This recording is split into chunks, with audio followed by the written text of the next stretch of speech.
Bonjour à tous les gars, c'est le plus grand rendez-vous de l'année. Ce dimanche à 19h se tiendra All In 2026, donc c'est la 4e édition si je dis pas de bêtises, sans compter le All In de 2018 qui n'était pas sous la EW.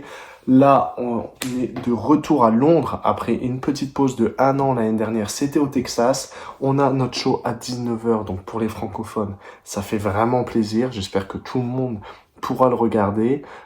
Tony Khan a dit que ce serait un show de 4 heures. Donc logiquement, à 23 heures, on est quitte. Bon, je pense qu'ils vont dépasser un peu. On va dire qu'à minuit, tout le monde peut être au lit. On a également un pré-show, donc le buy-in ou le zero hour, je sais plus comment ils appellent ça, qui commencera 2 heures avant le show. Pour l'instant, il y a un seul match annoncé pour le pré-show et 8 matchs sur la carte principale. On n'est pas à l'abri qu'il y ait d'autres matchs qui s'ajoutent, surtout dans le pré-show. Après 8 cartes sur la carte principale, c'est très bien. Là, actuellement, je vois pas quel autre match on peut rajouter. On va dire qu'on est plutôt dans le bon. Donc, on va commencer avec mes pronostics. J'ai fait la dernière review de Dynamite sur la chaîne si vous voulez aller voir ce qui s'est passé dernièrement. Mais c'était un gros show de merde, ok? Donc, vaut mieux voir la review, mais pas le show, en fait. Ensuite, on aura Collision ce samedi. Je sais pas s'ils vont faire des trucs importants. Est-ce qu'il y aura Kenny Omega? Est-ce qu'il y aura Will Ospreay? Ça, je sais pas. Est-ce que ça va faire avancer? Peut-être qu'on aura des petits trucs entre Darby Allin et Kevin Knight qu'on n'a pas vu ce mercredi à Dynamite. Donc, on verra ce qu'il y aura à Collision. En tout cas, moi, il faut que je tourne là en vitesse la preview de All In. Donc, on va partir dès maintenant. J'ai sous les yeux la carte. Donc, c'est pour le pré-show, un match pour les titres trio. Donc, on aura un casino trio roulette royale. Donc, ça va être une battle royale de trio. Les combattants annoncés sont donc les champions Adam Page, Brody King et Bandido. On a The Dogs, The D-Men, donc Ricochet, mes couilles là. Les Death Riders, donc j'imagine Claudio, Daniel Garcia et Wheeler Yuta. On aura la conglomération, le Bang Bang Gang. Est-ce que ce sera Jay White et les Guns? Est-ce que ce sera Juice et les Guns? Jay White, j'espère mieux qu'il sera dans le Gauntlet et qu'il le gagne. Mais bon. Et une équipe mystère qui sera très certainement Swerve et le New Day. Ça fait un peu chier de faire les débuts du New Day dans le pré-show, je vais pas mentir, mais bon, au moins c'est sur le plus gros show de l'année et AEW ils font toujours des gros pré-shows, même avec des retours et tout. Eux ils considèrent pas ça comme une sous-carte, mais vraiment quelque chose qui va donner envie de voir le pay-per-view. Et c'est vrai que c'est à le début de grosses superstars, parce que c'est potentiellement la meilleure équipe de tous les temps, en termes de palmarès, etc. Niveau WWE, j'entends bien, parce que derrière, t'as FTR, t'as les Young Bucks, t'as les Lucha Bros et tout. Mais quand même, c'est une très grosse équipe. Le New Day est très importante, très influente dans le milieu du catch. Donc, ça fait une belle vitrine pour All In, pour faire des ventes ensuite de pay-per-view, qui donne envie de voir le show. Ça fait un peu de lumière aussi, voilà, donc pourquoi pas. Je pense, s'il y a Swerve et le New Day, je pense qu'ils vont prendre les titres trio pour ce que ça vaut, parce que les titres trio, c'est vraiment la patate chaude, ça change toutes les semaines, il y a que des règnes de 1 semaine, 2 semaines, 3 semaines. Là, tu regardes dans le match, tout le monde a déjà été champion trio. Adam Page, le mec, son seul trio qu'il a eu, on va dire, c'est avec les Young Bucks, vrai trio. Le mec a été champion avec tout le monde, sauf les Young Bucks. Il était champion, je crois, avec Kevin Knight et comment qu'il s'appelle, Mike Bailey. Il est champion avec Brody Do, on sait pas pourquoi, vraiment, tu sais pas. Les Dogs, ils ont été champions 2 jours, je crois. Ils avaient pris à Collision, ils l'ont perdu au pay-per-view d'après. The D-Men, ils ont été champions de trio. Ils ont perdu justement contre Adam Page et Brody King. Les Death Riders, ils ont déjà été champions trio. La conglomération aussi. Le Bang Bang Gang aussi, ils avaient même eu les 3 titres à l'époque. Le titre avec les ciseaux, ils avaient eu le titre AEW trio et le titre ROH trio. C'était vraiment la meilleure époque, je pense, des titres trio. Et bon, Swerve, juste, il l'a pas eu, mais on sait pas encore si ce sera Swerve. J'imagine que oui quand même. Donc, pour la carte principale, on va commencer avec le titre TNT Falls Count Anywhere match entre Kevin Knight et Darby Allin. J'avoue que j'ai pas été le plus investi dans la feud. Pourquoi pas, ça fait... Darby Allin était quand même champion du monde encore il y a pas longtemps. Kevin Knight, il est dans son règne de champion de TNT, donc ça fait une bonne rivalité. En vrai, c'est une bonne rivalité. C'est cool, j'ai l'impression juste que Darby Allin a toujours des matchs comme ça à all-in pour le titre TNT, il gagne jamais en plus. Donc là, je vois pas non plus Darby Allin gagner le titre. En plus, il était champion du monde maintenant. Qu'est-ce qu'il foutrait avec le titre TNT? Enfin, là, il rétrograde au max, quoi. Je pense que Kevin Knight va gagner. Ça va être un match. Je pense qu'il va y avoir des spots, des trucs comme ça. Ça va être un bon match. Peut-être l'opener. Pourquoi pas. Voilà. Donc, je dirais une victoire de Kevin Knight. Ensuite, AEW Continental Championship Singles Match. Le gagnant du tournoi devient champion et remporte le trophée. Jon Moxley contre ce con de Nigel McGuinness, aussi talentueux qu'il soit. Si vous avez vu ma review de Dynamite, vous savez que vraiment je peux pas, enfin le mec gagne juste parce qu'il est anglais, qu'il le met à all-in parce que voilà, il est anglais, donc il va à all-in. Donc moi je comprends pas, t'avais Jay White dans le tournoi, t'avais Claudio, t'avais tout ce que tu veux, t'avais Kyle O'Reilly qui a une histoire avec Jon Moxley autour du titre, mais bon, c'est enfin pourquoi pas. Donc victoire de Jon Moxley, honnêtement, j'ai même pas envie de parler de ce match. Donc bref, victoire de Jon Moxley. Ensuite, je pense le show stealer et je pense que ça va être le match préféré de beaucoup de gens sur cette carte, le three-way pour le titre international. Konosuke Takeshita contre Kyle Fletcher qui est champion contre Kazuchika Okada. Ça va être vraiment un banger. C'était vu depuis des mois que ça allait être... C'était prévisible qu'on aurait ce match, mais pour autant, c'est une bonne chose. Donc la prévisibilité, ça veut pas dire forcément... Enfin, c'est pas forcément connoté négatif.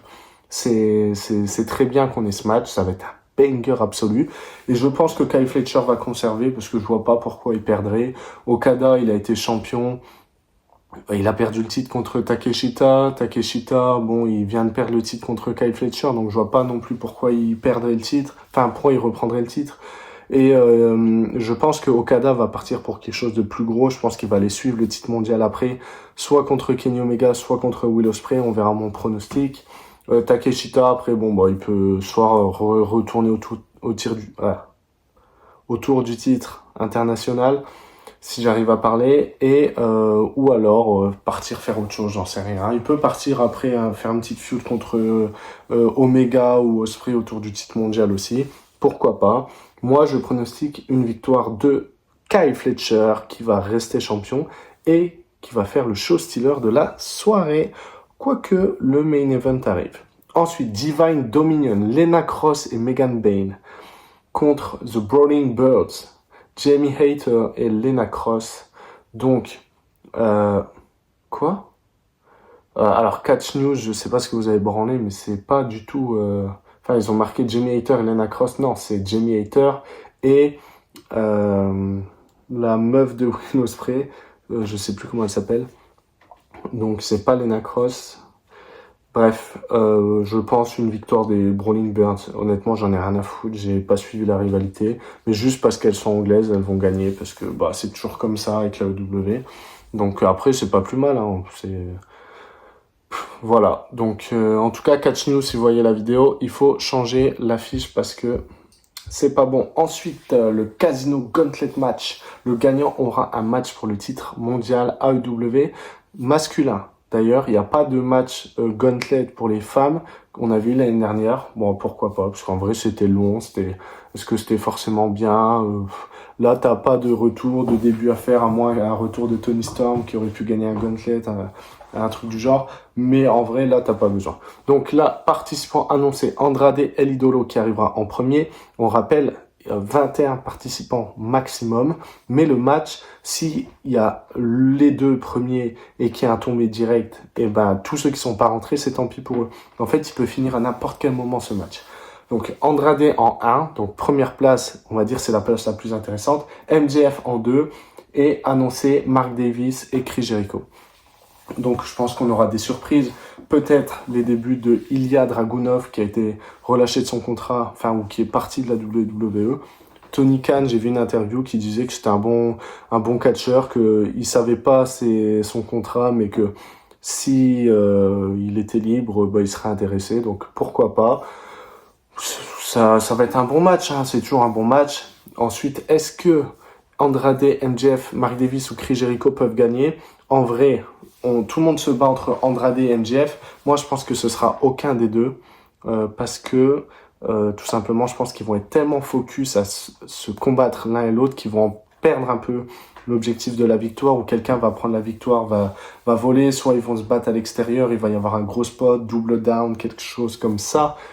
Je pense, Chris Jericho, en vrai, les gars, il est pas du tout à éviter parce que bah, ça peut faire une première bonne rivalité contre Ospreay ou contre Omega, sachant qu'il a une histoire avec les deux. Il avait affronté Ospreay déjà à All In, le premier qui était à Wembley.